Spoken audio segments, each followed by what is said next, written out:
بسم الله الرحمن الرحيم. There's three management I was saying. One is time management. Second, money management. Third, food management. We fail in all three. Time management, we sit at night time. Oh, brother, night is young, mashallah. It's only 7 o'clock, 8 o'clock. We'll spend 4 or 5 hours. So, we just keep, there's no discipline. So, وَالْعَصْرِ إِنَّ الْإِنسَانَ لَفِي خُسْرٍ. By the token of time, mankind is in destruction. Why? He's wasting that time. Hasan al-Basri rahmatullahi says, يَبْنَ آدَمْ إِنَّمَا أَنْتَ أَيَّامٍ. O son of Adam, you are just few days. فَإِذَا ذَهَبَ يَوْمٌ ذَهَبَ بَعْدُ. When one day passes by, a part of you pass by. This time Allah subhanahu wa ta'ala has given us, we need to use it. Umar daraz mang kar laaye the 4 din, 2 arzu mein kat gaye, 2 intizar mein. How beautiful the Urdu poet says that, I asked for a long life. I was given 4 days. For 2 days I just spent in aspiration. I'll do this, I'll do that. And 2 in waiting. Well, I never achieved anything. Time is gone. So time management is of vital importance. Hasan al-Basri rahmatullahi says, Adraktu aqwaman kana ahaduhum ashahha ala umrihi minu ala dirhami. Hasan al-Basri said, I met the group of people, referring to the Sahaba Ikram. Each one of them was so possessive over their time than you are possessive over your money. They spent each moment preciously. The Honorable Imam Shafi rahmatullahi alayhi, what did he say? Al-waqtu sayf. Time is like a sword. Iqta'hu wa illa qata'a. You cut it or it will cut you. This is the thing that we have to keep. So time management. The Prophet ﷺ, he asked refuge from being disorganized. Allahumma inni a'udhu bika min shatatil amr. Allah, I ask refuge in you from being disorganized. We are so disorganized people.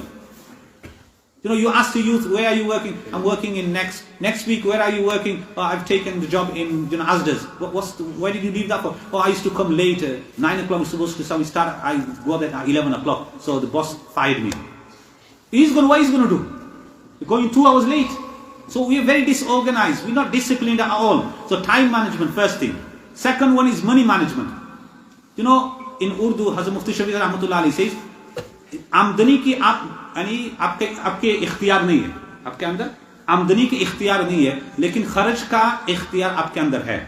Whatever income, you haven't got that capability, you haven't got that sort of might, and you don't have the power over your authority over your income, because you want to earn a lot of money, you can't. That's not in your capacity, that's not in your hands. But in terms of expenditure, that's in your hands. If you're earning £200 a week, you're not going to be spending £500.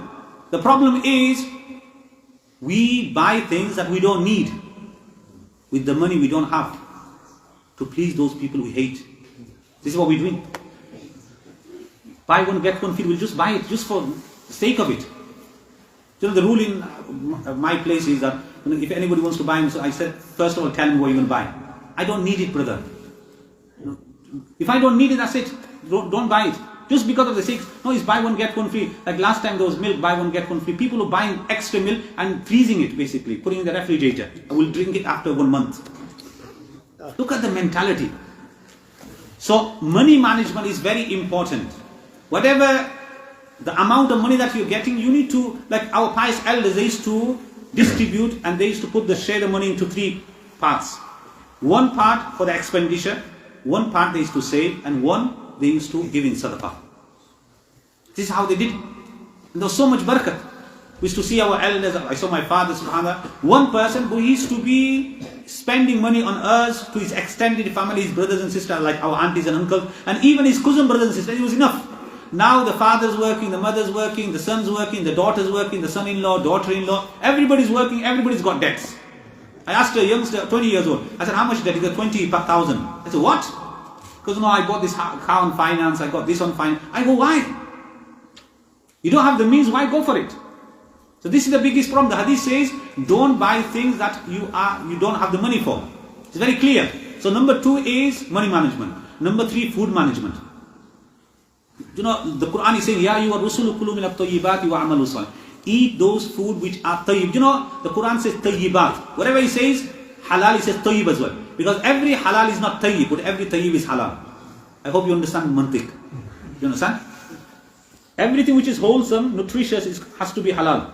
But every halal, you know the pizza and donut, kebabs, burgers, they might be halal, but not tayyib. So every tayyib is going to be halal, not every halal is going to be tayyib. So whatever Allah subhanahu wa ta'ala mentions, kulu mimma fil ardi halalan tayyiba. Allah will mention tayyib afterwards. Or He will just say kulu min tayyibat, because that has halal word in it. So what we have to do is, what is the Quran? Quran is teaching us to have good food, nutritious food. Food which is, we have to stay away from junk food. So this is of vital importance. Quran is saying that 1400 years ago. Now we have, all this fast food. So basically, the food has an effect on us. That's why Allah subhanahu wa ta'ala said to the Anbiya Ikram in the hadith of Muslim, He says, Inna Allah tayyib la yaqbalu illa tayyib. Allah is pure, He only likes pure things. Wa inna Allah amara bil mu'mini bima amara bihil mursaleen. Allah subhanahu wa ta'ala ordered the believer the same thing I ordered the messengers. And He said, Ya ayyuha rusulu kulu min at-tayyibat wa amalu salih. That all prophets or messengers eat from the pure food and wa amalu salih, and carry out good deeds. So the scholars of tafsir mentions the correlation, the bond, that if you eat good food, then that will result in good actions. If you eat your mother's cooked food, mashallah, with, they've read Bismillah and du'as and everything, that will have different effect than you eating from the fast food takeaway, where they don't even wash their hands, or they don't even read namaz. If they're not even fulfilling the rights of Allah subhanahu wa ta'ala, how are they going to fulfill your rights in terms of cooking and cleaning? Because they just want to make the money. So the point here is, these have the effect on the person. We don't realize. Our children, they just want to eat every day out. I know a lot of children, the parents are crying. Can you speak to our children? They never eat at home. The food just going waste. Every day they want pizza, donut, every day something different, and there's takeaway opening every day, and chai wala and all this. So basically, that's it, day and night, donuts and this it. So this is what's happening. So the food intake, that has an effect on the person.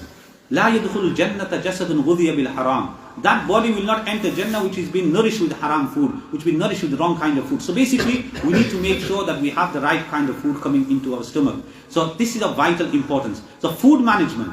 That's why I say to my students, at least twice a week, we need to, like the doctors have come to this conclusion, and it's a non-Muslim doctor, that twice a week you need to deflux your body. And he came to the conclusion that the Prophet of Islam, referring to Prophet Muhammad sallallahu alaihi wasallam, he used to fast on Mondays and Thursdays. So we need to try to fast on Mondays and Thursdays, twice a week. And now it's so short fast. Hasan al-Basri rahmatullah alayhi says that the winter time is a blessing for a believer. The night are long, so you can perform your tahajjud.